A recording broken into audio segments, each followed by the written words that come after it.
मैं विमर्श मीडिया से निदेशक प्रदीप रुंगटा। हमारे साथ में पूर्वांचल जनमोर्चा के अध्यक्ष सरोदेव यादव जी और सचिव हेमंत कुमार जी हैं। हेमंत कुमार जी, जस्टिस वर्मा के इलाहाबाद हाई कोर्ट भेजने की सिफारिश को आप कैसे देखते हैं? प्रणाम, आदाब, सत श्री अकाल और विमर्श मीडिया चैनल पे सभी दर्शकों का हार्दिक स्वागत है जी। देखिए, वर्मा जी पर तो बाद में आएंगे जी। अभी मोदी जी आए थे भ्रष्टाचार मिटाने जी। और कैसे कांग्रेस की सरकार को खत्म किए थे यूपी। जी। ये जो एक कौन है वो आंदोलनकारी जो बना हुआ था महाराष्ट्र वाला, जी। क्या नाम था, जो ओल्ड एज थे, वो जो केजरीवाल वगैरह सब थे उसके अंदर, अन्ना हजारे। किस तरह से भ्रष्टाचार के खिलाफ आंदोलन, सारे स्क्रिप्ट लिखा जाता था बीजेपी के पार्टी दफ्तर में। जी। समझे।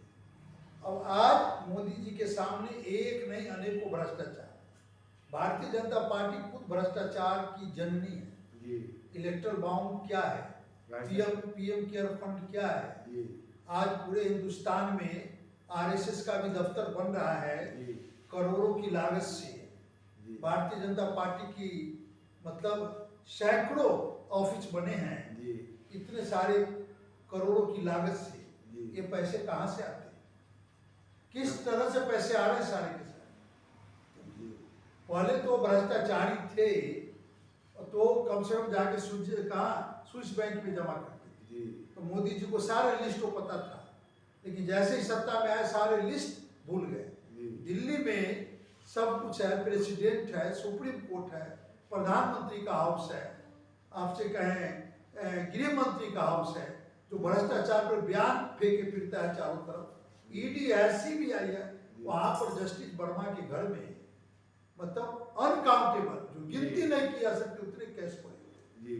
ये कहाँ से आ गए भाई इतने केस, किस फंड से कैस आए, और ऐसा एरिया जहां परिंदे भी नहीं मार सकते तो वहां पे कौन जाके रख देगा उसके घर में? कोई तो अपना आदमी ही गया होगा जो इन सब से मिली भगत है।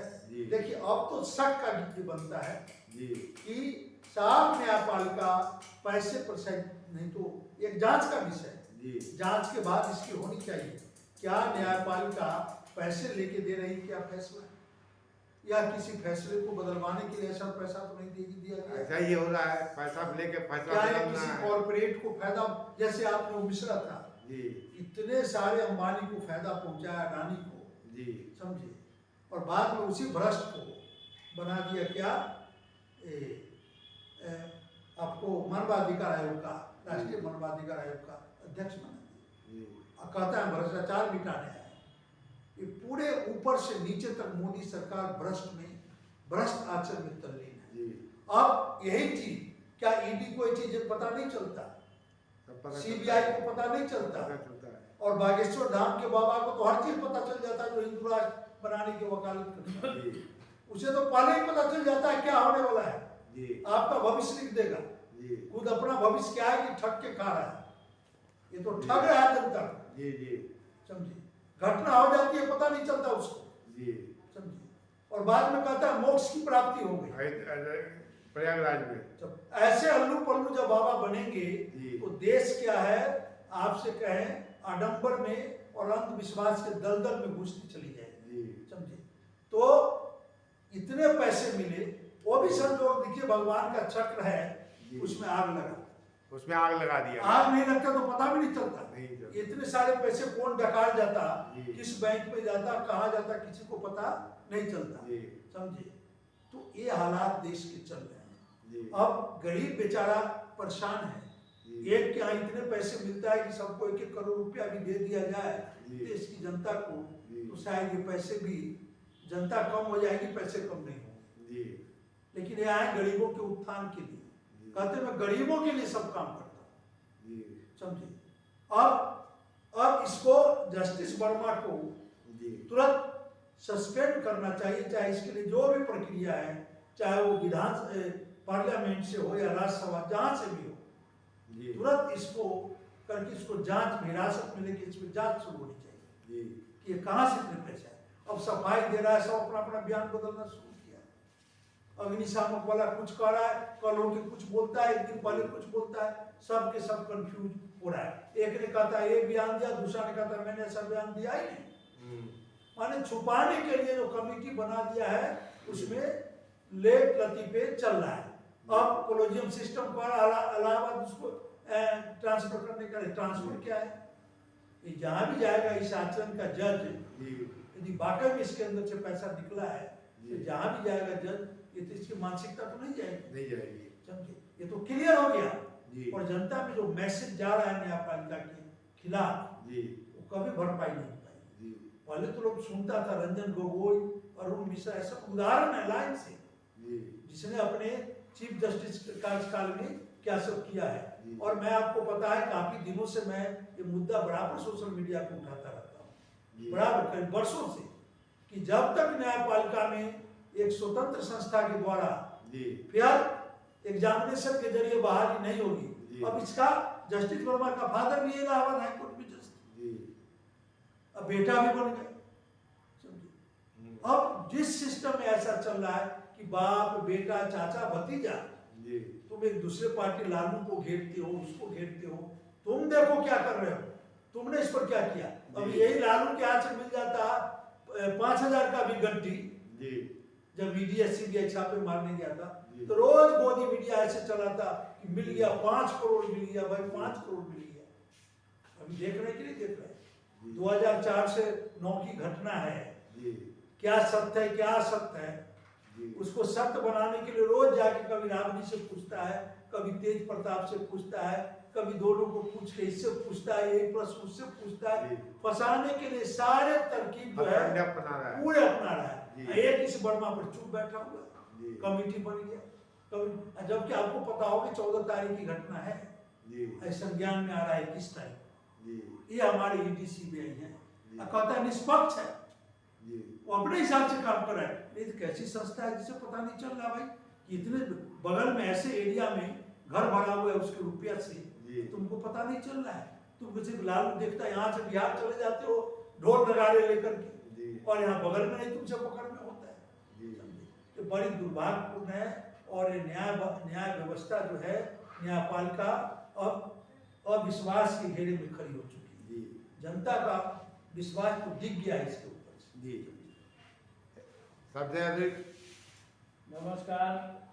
देखिए, कानून सबके लिए बराबर है, संविधान सबको बराबर अधिकार देता है, तो ये जस्टिस के साथ ऐसा क्यों हो रहा है और आम जनता के साथ कैसे हो रहा है। भाई किसी के पास घोटाला जा रहा है तो ईडी के सर पे तो आ जाता है, मिल जाता है, तो उसका पाक साफ हो जाता है। अजीत जो है, अजीत पवार मोदी जी के गला फाड़ के चिल्लाते थे 70 लाख 1000 करोड़ का जो है घोटालाबाज है। आज 1 वर्ष उनसे बड़ा कोई आदमी ही नहीं, देश से बरी हो गए।